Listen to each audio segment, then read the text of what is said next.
Hello student.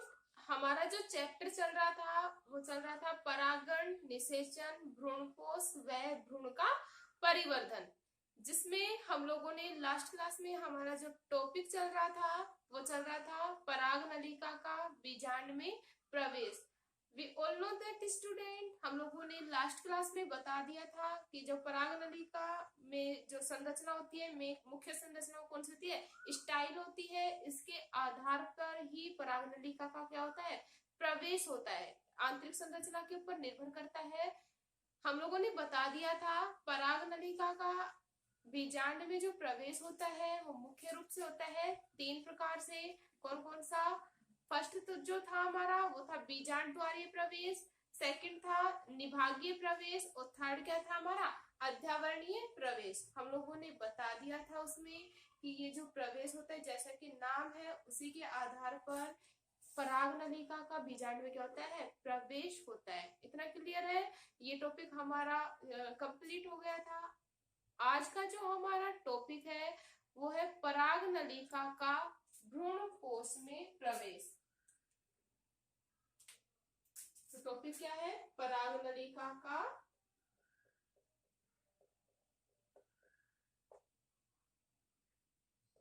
भ्रूण कोश में प्रवेश।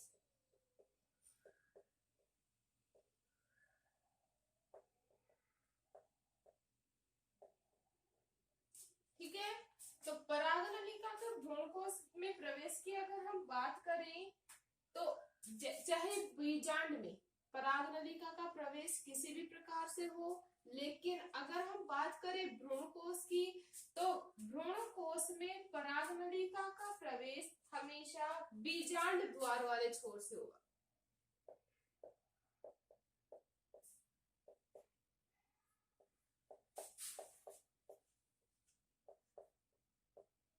ये सबसे इंपॉर्टेंट बात है कि भ्रूणकोश में प्रवेश हमेशा किससे होगा, बीजांड द्वार वाले छोर से। चाहे बीजांड में प्रवेश कहीं से भी हो, चाहे निभागीय सिरे से हो, अध्यावरणीय से हो या बीजांड द्वार से हो, लेकिन अगर हम बात करें भ्रूणकोश की तो भ्रूणकोश में ऑलवेज प्रवेश कहां से होगा, बीजांड द्वार वाले छोर से। इतना क्लियर है? अब हम बात करें नेक्स्ट, बीजांड द्वार वाले छोर से भी जो पराग नलिका होती है वो अनेक कोशिकाओं से होते हुए या अनेक मार्ग से होते हुए भ्रूणकोश में क्या करती है, प्रवेश करती है। We all know that egg apparatus हम लोगों ने देख रखा है। अंड समुच्चय जो कोशिका होती है वो होती है 8 न्यूक्लियस स्टेज। बोल मत दीजिए, बोल सकते। ठीक है, 8 सेल स्टेज होती है। तो 8 सेल स्टेज में क्या क्या होता है, तीन तो होती है एंटीपोडल सेल, दो कैसी सेल होती है, सिनर्जिड सेल, और एक क्या होती है, एग सेल। ठीक है, इसके साथ ही साथ बीच में क्या पाए जाते हैं, दो न्यूक्लियस पाए जाते हैं। तो ये क्या था हमारा, एग एपरेटस। ठीक है, तो we all know that egg apparatus जो होता है वो कितने सेल स्टेज होती है भाई, 8 सेल्ड स्टेज या 8 कोशिकीय अवस्था होती है, जिसमें 3 एंटीपोडल सेल पाई जाती है।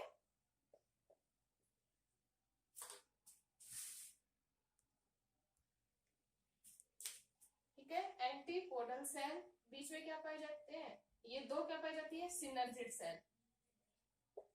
हिंदी में बोलते हैं सहायक कोशिका, और जो एक पाई जाती है वो क्या पाई जाती है, एग सेल या अंड कोशिका। इतना क्लियर है? अगर हम बात करें मिडिल पार्ट की तो जो मिडिल पार्ट होता है इसमें प्रारंभिक अवस्था में दो न्यूक्लियस पाए जाते हैं। उस दौरान इस अवस्था को कहा जाता है 8 सेल्ड स्टेज या 8 कोशिकीय अवस्था। लेकिन अगर हम बात करें at the time of maturation या परिपक्वन के समय, इन जो दोनों न्यूक्लियस की जो कॉमन वॉल होती है वो मेल्ट हो जाती है। क्या हो जाती है, या कॉमन वॉल जो होती है वो पिघल जाती है या डिजनरेट हो जाती है या नष्ट हो जाती है। इस प्रकार से इनकी जो मध्य की कॉमन वॉल नष्ट हो जाने के कारण जो न्यूक्लियस है वो सिंगल दिखाई देता है। इस टाइम जो अवस्था होती है वो कहलाती है 7 सेल्ड स्टेज। कौन सी कहलाएगी भाई? 7 सेल्ड स्टेज। रीजन क्या है कि जो कॉमन वॉल थी दोनों न्यूक्लियस की, वो क्या हो गई? डीजनरेट हो गई। इतना क्लियर है? तो at the time of maturation जो एग एपरेटस होता है वो 7 सेल्ड स्टेज कहलाता है, या 7 कोशिकीय अवस्था वाला एग एपरेटस कहलाता है। लेकिन अगर हम बात करें प्रारंभिक अवस्था की तो कौन सा कहलाएगा? 8 सेल्ड स्टेज या 8 कोशिकीय अवस्था। इतना क्लियर है? नेक्स्ट अगर हम बात करें कि परागनलिका का हमारा जो मेन टॉपिक है वो क्या है? भ्रूणकोश में प्रवेश किधर से हो रहा है? बीजांड द्वार वाले छोर से, जिसमें भी है अलग अलग पैसेज के थ्रू आउट या अलग अलग पाथवे के द्वारा प्रवेश करती है किसमें? भ्रूणकोश में। जिसमें फर्स्ट जो हम हमारा वो है अंड कोशिका तथा एक सहायक कोशिका के मध्य से। अंड कोशिका हम लोगों ने दिखा दिया एग एपरेटस, ठीक है। तो कहां से प्रवेश करेगी? ये तो क्या है? अंड कोशिका, ठीक है। और ये क्या है? सिनर्जिड सेल, या हम लोग बोल सकते हैं क्या? सहायक कोशिका। तो यहां से क्या करेगी? प्रवेश करेगी क्या? पराग नलिका। तो फर्स्ट केस क्या हो गया? अंड कोशिका व एक सहायक कोशिका, क्योंकि सहायक कोशिका दोनों साइड में प्रेजेंट है, ठीक है। बीच में क्या प्रेजेंट है? Egg cell. तो इन दोनों के मध्य से क्या कर रही है? पराग नलिका प्रवेश कर रही है। तो अंड कोशिका व एक सहायक कोशिका के मध्य से। क्लियर है? क्या होगा? परागनलिका का भ्रूणकोश में प्रवेश। दूसरा अगर हम बात करें भ्रूणकोश की भित्ति तथा सहायक कोशिका के मध्य से। सेकंड केस क्या होगा? भ्रूणकोश की भित्ति व सहायक कोशिका के मध्य से भी किसका प्रवेश होता है? सहायक कोशिका के मध्य से क्या करेगी? परागनलिका का भ्रूणकोश में क्या होगा? प्रवेश। क्लियर है? इसके साथ ही साथ जो थर्ड पोजीशन होती है वो होती है एक सहायक कोशिका को भेदते हुए। जैसे ये सहायक कोशिका है, इसको भेदते हुए कहाँ करेगी? भ्रूणकोश में क्या करती है? प्रवेश। तो थर्ड सिचुएशन क्या होगी? एक सहायक कोशिका को भेदते हुए किसका प्रवेश होगा भाई? परागनलिका का प्रवेश। इतना क्लियर है? ठीक है। तो परागनलिका का भ्रूणकोश में प्रवेश कितने प्रकार से हो रहा है? 3 मार्गों के द्वारा। अंड कोशिका व सहायक कोशिका के मध्य से, भ्रूणकोश की भित्ति व सहायक कोशिका के मध्य से, और थर्ड क्या है अपना? एक सहायक कोशिका को भेदते हुए। क्लियर है इतनी बात? नेक्स्ट अगर हम बात करें, जब परागनलिका का भ्रूणकोश में प्रवेश होता है यह विभिन्न चरणों में संपन्न होता है, ठीक है। तो अपना जो टॉपिक है नेक्स्ट, परागनलिका का भ्रूणकोश में प्रवेश क्या हो रहा है? अनेक चरणों में क्या होगा? कंप्लीट प्रवेश के चरण, ठीक है। तो परागनलिका विभिन्न स्टेप्स के द्वारा भ्रूणकोश में क्या करेगी? प्रवेश करेगी। परागनलिका का भ्रूणकोश में प्रवेश के चरण की बात करें तो यह जो परागनलिका है उसके भ्रूणकोश में प्रवेश की जो क्रिया होती है वो अनेक चरणों में संपन्न होती है। जिसमें अगर हम बात करें फर्स्ट की, तो फर्स्ट जो है 2 सहायक कोशिकाओं में से, 2 सहायक कोशिकाओं में से एक सहायक कोशिका, एक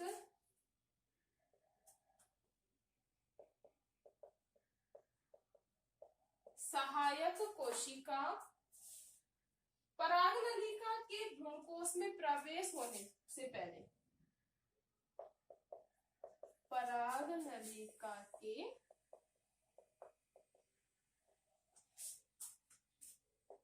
भ्रूणकोश में प्रवेश होने से पहले, प्रवेश होने से पहले अपहासित हो जाती है।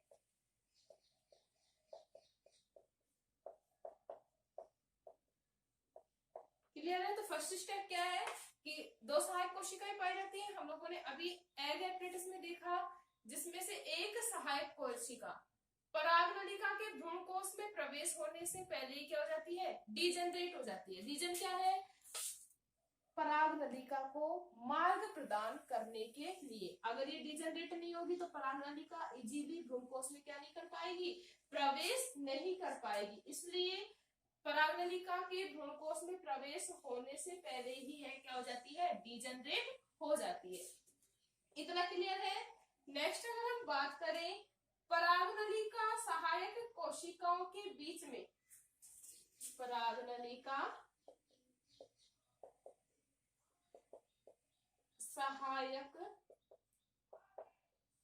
कोशिकाओं के बीच से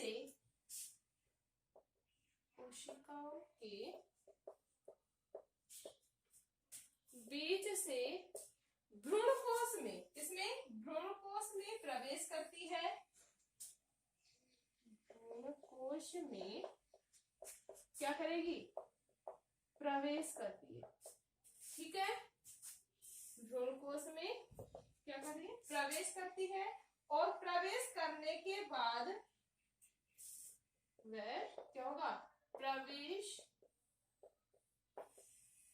करने के बाद अपहासित कोशिका के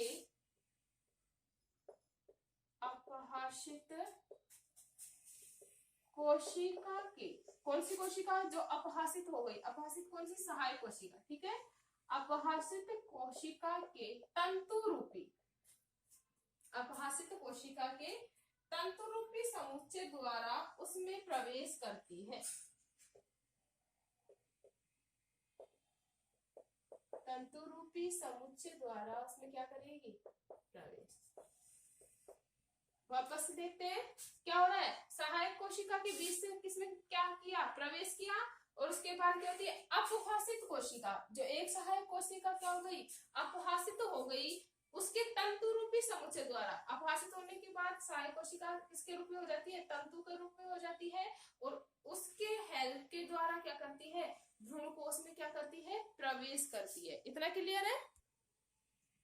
अब अगर हम नेक्स्ट स्टेप की बात करें पराग नलिका के भ्रूणकोश में प्रवेश की, तो थर्ड स्टेप में क्या होता है? सहायक कोशिका के कोशिका द्रव्य में पहुंचने के बाद, सहायक कोशिका थी, डिजेनरेट हो, इसका कोशिका द्रव्य बिखर गया। ठीक है?